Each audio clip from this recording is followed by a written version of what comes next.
নমস্কার, আমার বই কথা কয় চ্যানেলে আমি আজ আরেকটি নতুন গল্প পড়ে শোনাব। নতুন গল্পটি হলো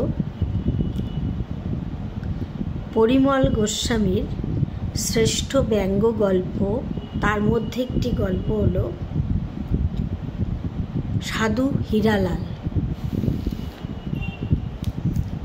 প্রথম পাঠ।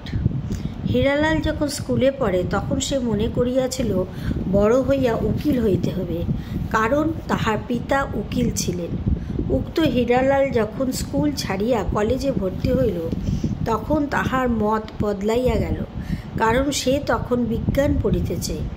তাহার মনে হইল এমএসসি পাশ করিয়া বৈজ্ঞানিক গবেষণা করিবে, কিন্তু আইএসসি পাশ করিয়া তাহার সে মত পরিবর্তন হইয়া গেল, কারণ এই সময় তাহার বিবাহ হইল। হীরালাল বিএসসি পড়িতে পড়িতে স্থির করিল কোনো রকমে পাশটা করিয়া ফেলিতে পারিলে মন দিয়া একবার সংসার করিয়া দেখিবে।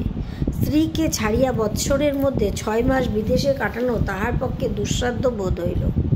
বিজ্ঞানের ছাত্র হইলেও হীরালালের মনটা ছিল অত্যন্ত নরম। এই কাহিনীটা উপমা প্রয়োগ করিয়া ইয়ার্কি করিতে করিতে বলিবার মতো হইলে বলা যাইত, মনটা ছিল তাহার জমানো শর্করার একটি খণ্ড। তাহার এক প্রান্ত তরল পদার্থে ডুবিয়া গলিয়া যাইতেছে, অপর প্রান্তটি এখনও কঠিন আছে।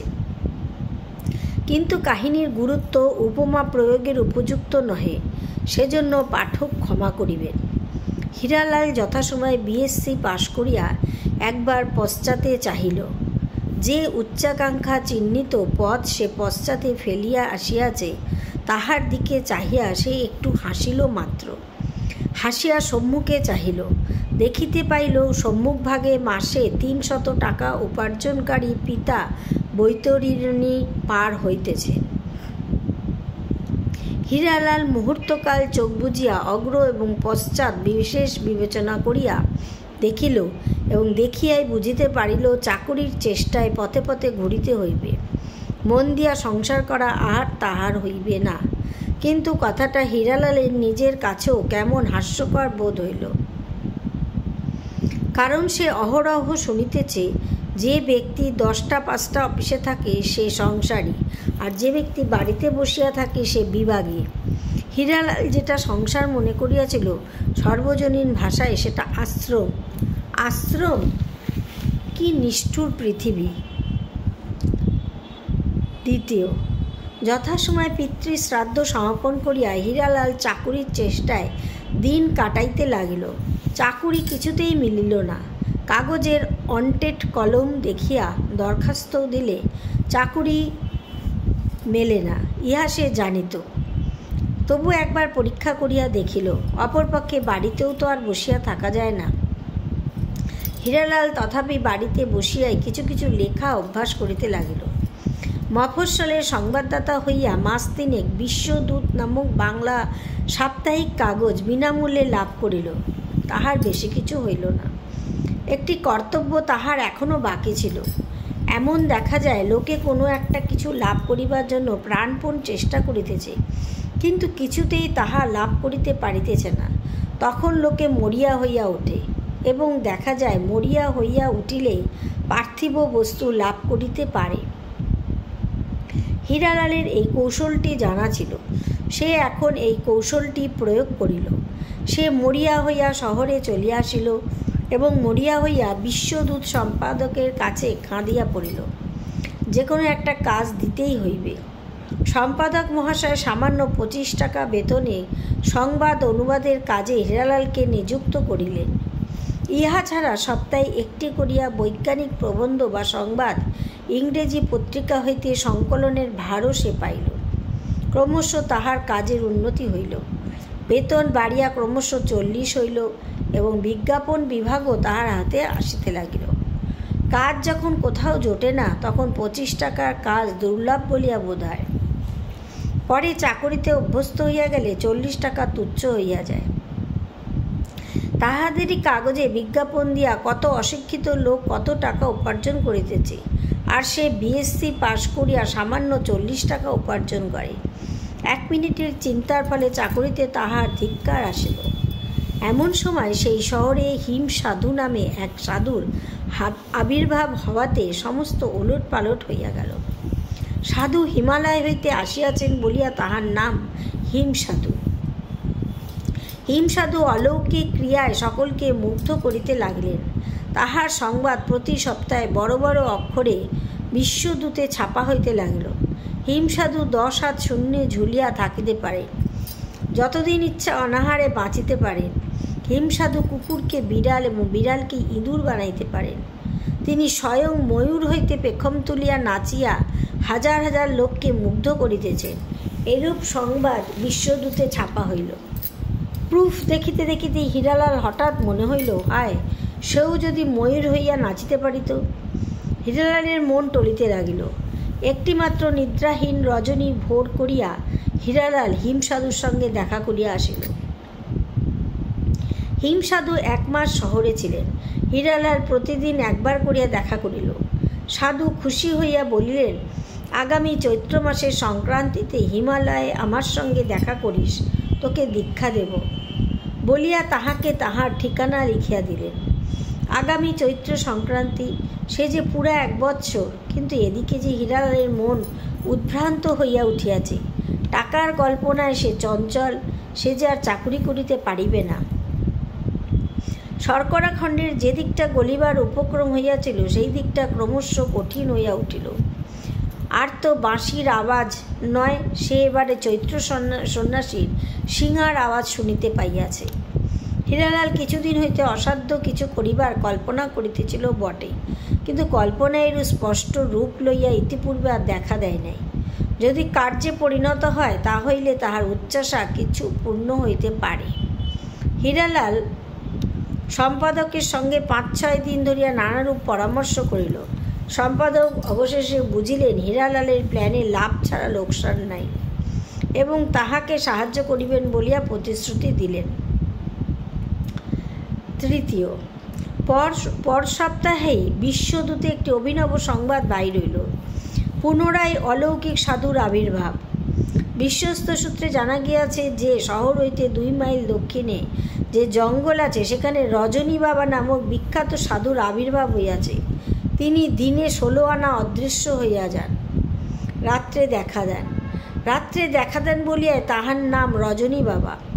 রাত্রি 12টার পর জঙ্গলের কেন্দ্রস্থলে আগুন জ্বলিবে, সেইখানে গেলে তাহার দর্শন মিলিবে। এই সাধুর বিশেষত্ব এই যে ইহার কাছে যে যাহা প্রার্থনা করিবে, ইনি তাহাকে তাহাই দিবেন। ইনি মন্ত্রপুত একটি দ্রব্য দান করেন। এই দ্রব্য কবচে ধারণ করিলে 1 বৎসর পরে কামনা পূর্ণ হয়। ইনি সুদীর্ঘ 100 বৎসর আমেরিকায় ছিলেন। সেখানে লক্ষ লক্ষ লোক ইহারই কৃপায় কোটিপতি হইয়াছে। ইহার সংবাদ এতদিন প্রকাশ করা নিষেধ ছিল, এখন আর সেই নিষেধ নাই। 100 বৎসর আমেরিকায় বাস করিলেও ইনি খাঁটি বাঙালি। বাংলা কথা সবই বুঝিতে পারেন, কেবল বলিতে পারেন না। মন্ত্রপুত দ্রব্যের মূল্য বাবদ মাত্র 4 আনা দিতে হয়। সাবধান, সাবধান, সাবধান! কেহ রাত্রি 12টার পূর্বে কিংবা রাত্রি 3টার পরে জঙ্গলে থাকিতে পারিবে না। থাকিলে তাহার কামনা ব্যর্থ হইবে। রজনী বাবার বয়স কেহ অনুমান করিতে পারে না। কেউ বলে 200, কেউ বলে 300 বৎসর, কেউ ইহা অপেক্ষাও বেশি মনে করে। সাবধান, 200-এর কম কেহ অনুমান করিও না, করিলে কামনা ব্যর্থ হইবে। বিশ্বদূত প্রতি শুক্রবারে বাহির হয়। সুতরাং সম্পাদক অনুমান করিলেন শুক্রবার রাত্রি হইতে সাধু দর্শনের ভিড় আরম্ভ হইবে। সেজন্য যথারীতি বন্দোবস্ত করা হইল। হীরালাল বুধবার রাত্রি হইতে জঙ্গলে গিয়া আগুন জ্বালাইতে লাগিল। সে বৈজ্ঞানিক রীতিতে মাটির নিচে লুকাইয়া থাকিবার একটি গর্তও প্রস্তুত করিল। গর্তের উপরে খড়ের চালা উঠিল। গর্তটা সে গোপনে নিজ হাতে খুঁড়িল। এইসব প্রাথমিক কাজের জন্য সম্পাদক তাহাকে 3 দিনের ছুটি দিয়াছিলেন। কোনো হিংস্র জন্তু আক্রমণ করিলে আত্মরক্ষা করিতে হইবে, গর্তের উদ্দেশ্য ইহাই। বন্দোবস্ত পাকা বৈজ্ঞানিক রীতিতে হওয়ায় সম্পাদক নিশ্চিন্ত হইলেন। হীরালাল যথারীতি শুক্রবার রাত্রি 10টার সময় জঙ্গলে গিয়া বসিল। সঙ্গে ঘড়ি ছিল। ঘড়িতে 11টা বাজিল। হীরালাল মুখে দাড়ি এবং মাথায় চুল পড়িল। ঘড়িতে 11:15 বাজিল। হীরালাল নিজের কাপড় জামা গর্তে লুকাইয়া রাখিয়া কৌপিন পড়িল। ঘড়িতে 11:30 বাজিল। হীরালাল গায়ে ভস্ম মাখিয়া সংগৃহীত কাঠের স্তূপে আগুন জ্বালাইয়া দিল। 12:15 হইতে না হইতে প্রার্থীদের কোলাহলে জঙ্গল মুখরিত হইয়া উঠিল। চতুর্থ, পরদিন সকাল 8টার মধ্যেই সম্পাদকের সঙ্গে হীরালালের দেখা হইয়া লভ্যাংশ ভাগ হইয়া গেল। মোট আয়ের পরিমাণ 50 টাকা। প্রাথমিক খরচ বাদ গেল 10 টাকা। রিজার্ভ ফান্ডে গেল 10 টাকা। বাকি রইল 30 টাকা। 30 টাকা 2 ভাগে ভাগ করিয়া হীরালাল নিজে 15 টাকা, সম্পাদককে 15 টাকা দিল। সম্পাদক প্রথম দিনেই 15 টাকা পাইয়া পরবর্তী দিনগুলির কথা স্মরণ করিলেন। তাহার এত আনন্দ হইল যে হীরালালকে দৃঢ় আলিঙ্গন পাশে বদ্ধ করিয়া তিনি তাহার গণ্ডস্থলে চুম্বন করিলেন। এইরূপে বিশ্বদূতের প্রচারগুণে প্রত্যেকের প্রতি রাত্রে 50-60 টাকা করিয়া লাভ হইতে লাগিল। কিন্তু কবি বলিয়াছেন, মানুষের চিরদিন সমান যায় না। কবি একথা কেন বলিয়াছেন তাহার কারণ অজ্ঞাত। মনে হয় না বলিলেই ভালো করিতেন, কিন্তু এখন আর উপায় নাই। বৈচিত্র্য এখন মানুষের চিরদিনে একরূপ জোর করিয়াই প্রবেশ করিতেছে। হীরালালের অদৃষ্টে এই সুখও টিকিল না। সে ক্রমাগত অসাধু উপায়ে সাধু সাজিয়া নিজের ওপর বিরক্ত হইয়া উঠিল। বিরক্তির প্রধান কারণ লাভের অর্ধেক অংশ অকারণ সম্পাদককে দিতে হয়। ব্যবসায়ের মূল নীতি অনুসারে ইহা অন্যায় নহে, কিন্তু দুইজনের ব্যবসায়ে দুইজনেই ম্যানেজিং এজেন্ট, ইহা তার ভালো লাগিল না। তদুপরি রজনী বাবা সম্পর্কে যাবতীয় প্রবন্ধ এবং চিঠিপত্র তাহাকেই লিখিত হয়, সম্পাদক কিছুই লেখেন না। একজন কর্মী, একজন উপসত্ত্বভোগী, ইহা তাহার অসহ্য বোধ হইতে লাগিল। সে ভুলিয়া গেল যে বিশ্বদূত কাগজ তাহার নিজের নয়, অথচ এই কাগজের প্রচারের ফলেই তাহার এই ভাগ্য পরিবর্তন। হীরালাল কর্তব্য স্থির করিল, অর্থাৎ সে একদিন আর জঙ্গল হইতে ফিরিল না। সে সেদিন পূর্বার্জিত সমস্ত টাকা ব্র্যাকেটে সমস্তই নোটে রূপান্তরিত এবং সেই রাত্রের উপার্জিত প্রায় 400 সিকি লইয়া রাত্রি 3:30টার সময় নিরুদ্দেশ হইয়া গেল। নিরুদ্দেশ হইবার দিন যাহা ঘটিয়াছিল তাহা এই: বৃহস্পতিবার রাত্রে জঙ্গলে যাইবার পূর্বে হীরালাল লিখিল, ভয়ানক সংবাদ, রজনী বাবা কোনো অজ্ঞাত কারণে অন্তর্ধান করিয়াছে। আবার কবে ফিরিবেন তাহা কেউ বলিতে পারে না। 200 বৎসর পূর্বে ফিরিবেন এরূপ আশা নাই। ইনভার্টেড শেষ।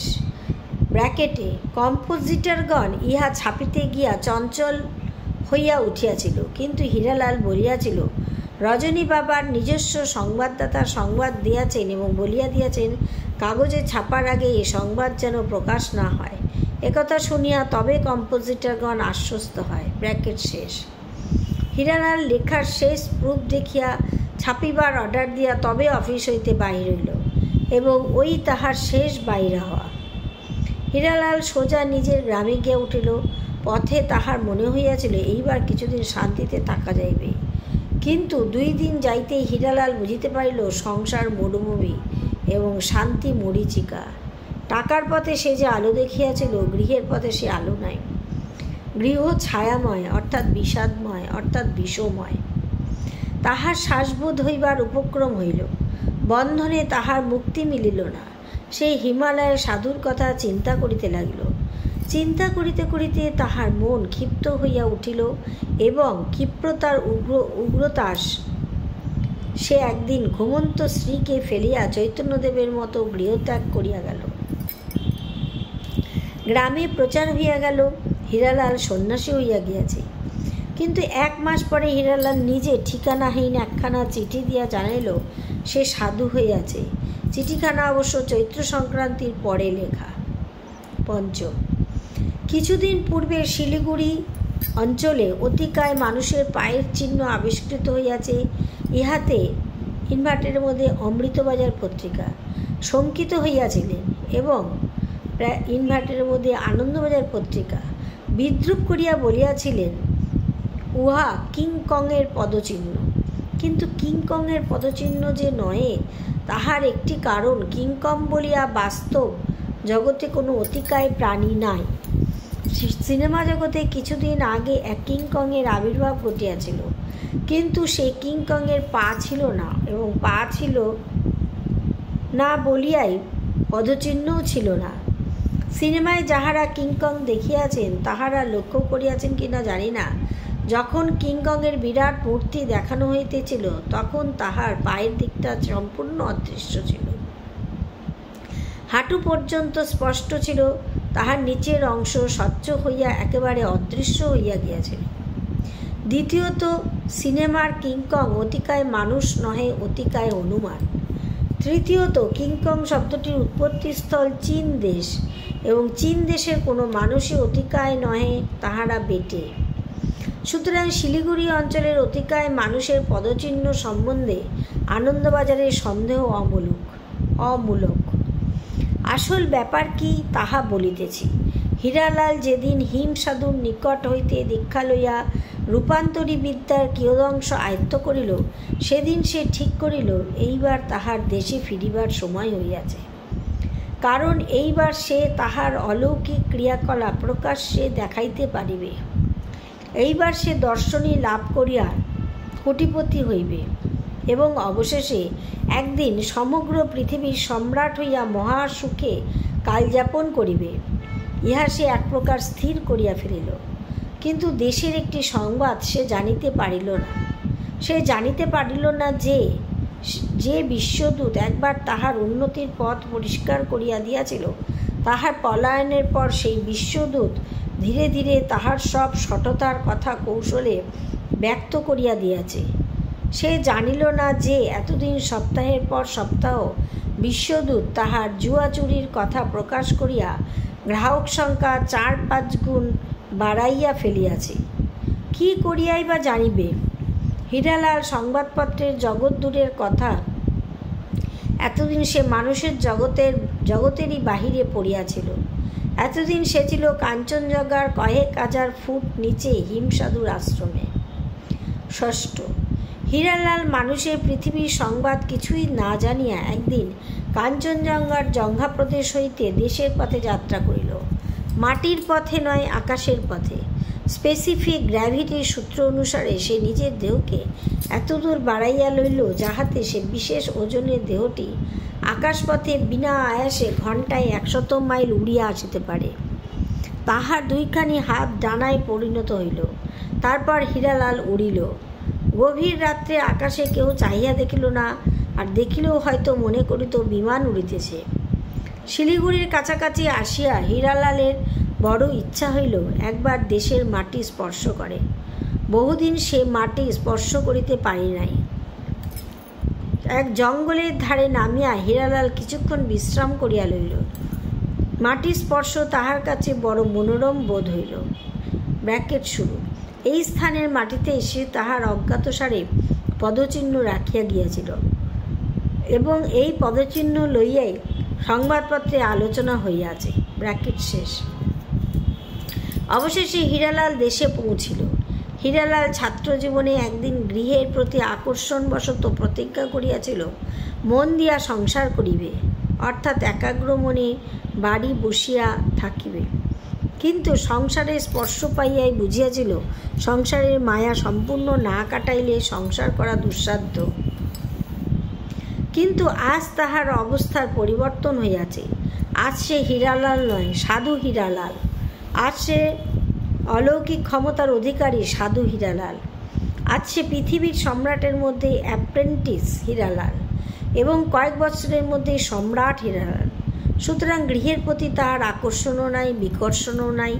আছে শুধু নবলব্ধ ক্ষমতা ব্যক্ত করিবার উগ্র আকাঙ্ক্ষা। সে আজ শুধু তাহার স্ত্রীর উপর নহে, জগতের ওপর প্রভুত্ব করিতে আসিয়াছে। সে আজ লক্ষ লোকের সম্মুখে ময়ূর হইয়া নাচিবে, বিড়াল হইয়া স্ত্রীর কোলে বসিবে।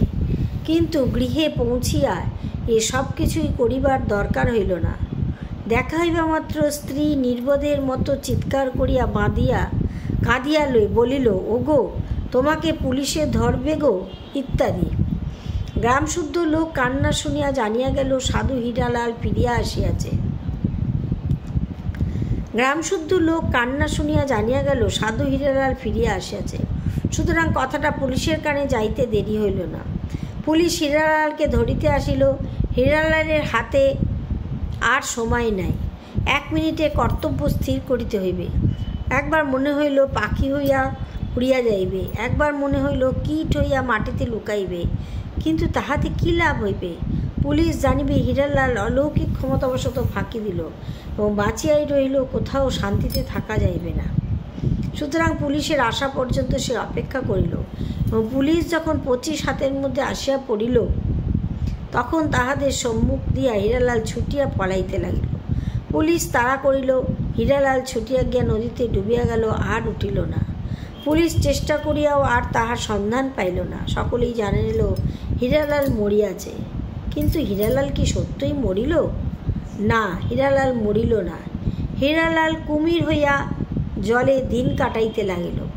তাহার স্ত্রী জলে স্নান করিতে গেলে একদিন মাত্র সে তাহাকে দেখিয়াছিল, কিন্তু একথাও তাহার স্ত্রী সকলকে বলিয়া ফেলিল। তখন আবার দেশময় হৈ হৈ পড়িয়া গেল। কিছুদিন পূর্বে দিনাজপুর জেলায় এক নদীতে কুমির দেখা গেল। সকলে বলিল ওই হীরালাল। একটা কুমির মারা গেল। সকলে বলিল ওই হীরালাল মারা গেল। এই 2 সংবাদী পাঠক অমৃতবাজার পত্রিকায় পড়িয়াছে। এই 2টি সংবাদী পাঠক অমৃতবাজার পত্রিকায় পড়িয়াছে। আসল ব্যাপার কি তাহা কেউ জানে না। হীরালাল মরে নাই, সে কুমির অবস্থায় প্রায় 60 দিন জলে থাকিয়া চিন্তা করিতে লাগিল কি করিয়া পুলিশকে জব্দ করা যায়। একবার তাহার মনে হইল সন্ত্রাসবাদী হইয়া ক্রমাগত পুলিশ ধরিয়া খাইবে, কিন্তু ইহা তাহার মনোপুত হইল না। একবার ভাবিল কমিউনিস্ট হইয়া কলওয়ালাদের ধরিয়া ধরিয়া খাইবে, ইহাতে পুলিশ প্রকৃত অপরাধী ধরিতে না পাইয়া অপদস্থ হইবে। কিন্তু তখনই তাহার মনে হইল সে সাধু হইয়াছে, সুতরাং যদি প্রতিশোধ লইতে হয় ও মহৎ প্রতিশোধ লওয়াই ভালো। তাহার মাথায় একটা বুদ্ধিও খেলিয়া গেল এবং নিজের বুদ্ধিতে খুশি হইয়া কুমির অবস্থাতেও হীরালাল খানিকটা হাসিয়া লইল। এইবার ঠিক হইয়াছে। এইবার হীরালালকে তাড়া করা দূরে থাক, পুলিশ খাতির করিয়া অন্ত পাইবে না। শুধু পুলিশ নয়, স্বয়ং বড়লাট তাহাকে খাতির করিবেন। ইহাকেই বলে প্রতিশোধ। হীরালাল জল হইতে একলাপে স্টাড বুল হইয়া ডাঙায় উঠিয়া আসিল। 1935 সমাপ্ত। আমার গল্পটা ভালো লাগলে আপনারা চ্যানেলটিকে সাবস্ক্রাইব করে একটা লাইক দিতে ভুলবেন না।